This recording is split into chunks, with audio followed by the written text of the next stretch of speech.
3 خطوات تغير بيهم حياتك للأفضل. عمرك حسيت إنك واقف مكانك بتحاول تتغير ومش عارف تبدأ منين؟ في الفيديو ده هقولك على 3 خطوات بسيطة هتغير حياتك خطوة بخطوة بنظرة وعي وثقة بالله. أول خطوة لازم تعملها اعرف نفسك.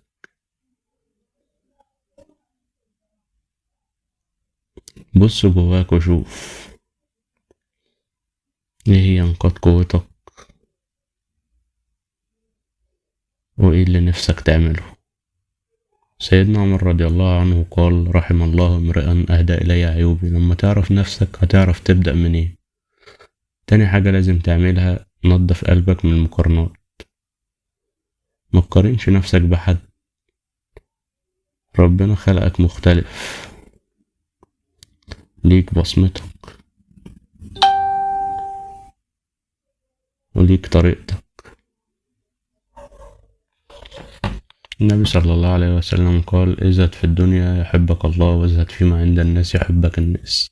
نيجي لتالت حاجة لازم تعملها، اتحرك حتى لو بخطوة تغيير، مش لازم يبقى فجأة، المهم انك تبدأ.